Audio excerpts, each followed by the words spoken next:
মমতা দিদির কান ভারী করছে আর এক দিদি নাম্বার ওয়ান, কাটমানিও খাচ্ছে। টিকিট না পেয়ে বেলাগাম অসিত, তাকে উদ্দেশ্য করে পাল্টা খোঁচা দিতে ছাড়লেন না রচনা বন্দ্যোপাধ্যায়ও। সব মিলিয়ে চুঁচুড়ায় তৃণমূলে প্রকাশ্যে গোষ্ঠীদ্বন্দ্ব। হুগলির চুঁচুড়ায় তৃণমূল কংগ্রেসের অন্দরে গোষ্ঠীদ্বন্দ্ব এবার প্রকাশ্যে। প্রার্থী দেবাংশু ভট্টাচার্যের সমর্থনে আয়োজিত মিছিলের আগেই সাংবাদিক বৈঠক করে ক্ষোভ উগরে দেন বিধায়ক অসিত মজুমদার।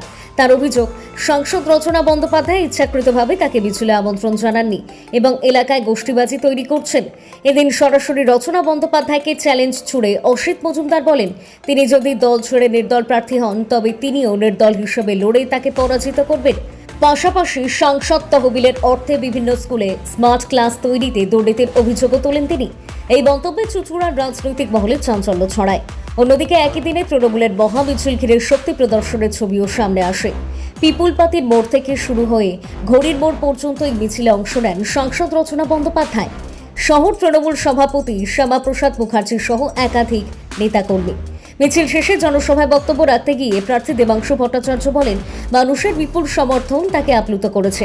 তার কথায় এটা শুধু ট্রেলার, আসল সিনেমা এখনো বাকি, যা রাজনৈতিক মহলে ব্যাখ্যার জন্ম দিয়েছে।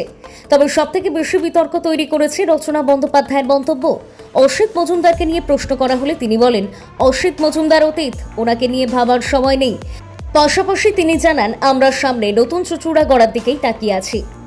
সব মিলিয়ে একদিকে শক্তি প্রদর্শন, অন্যদিকে দলের অন্দরের এই প্রকাশ্য বাকযুদ্ধ চুঁচুড়ার রাজনীতিতে নতুন সমীকরণের ইঙ্গিত দিচ্ছে বলেই মনে করছে রাজনৈতিক মহল। নির্বাচনের আগে এই দ্বন্দ্ব কতটা প্রভাব ফেলবে এখন সেটাই দেখার। মানুষের ঢল নেমেছিল এবং মিছিলে মানুষের ঢলের চেয়েও বড় কথা দুধারের মানুষের যে পজিটিভ রেসপন্স সেটা আপনারা দেখেছেন। দুদিকের মানুষ যেভাবে দুহাত তুলে আশীর্বাদ করেছেন সেটাও আপনারা দেখেছেন।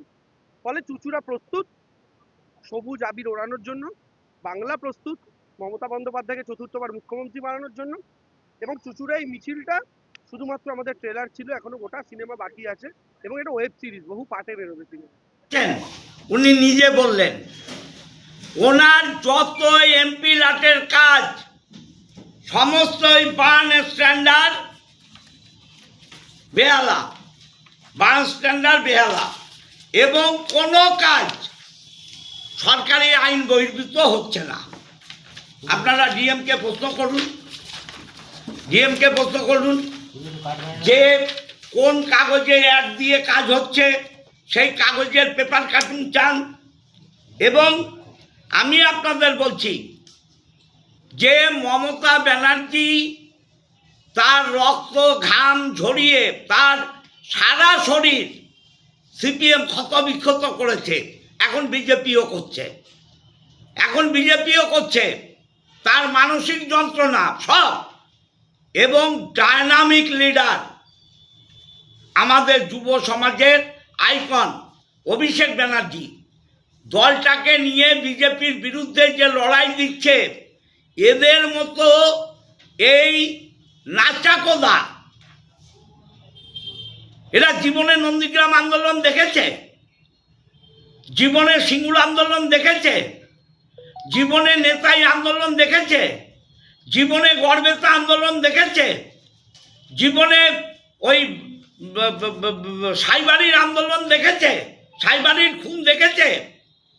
শুধু দিদি নাম্বার ওয়ান হয়ে এসে দলের সর্বনাশ করছে। আমরা এই দলের জন্য গুলি খেয়েছি, রক্ত ঝরিয়েছি, কলেজের গেটে গেটে মার খেয়েছি।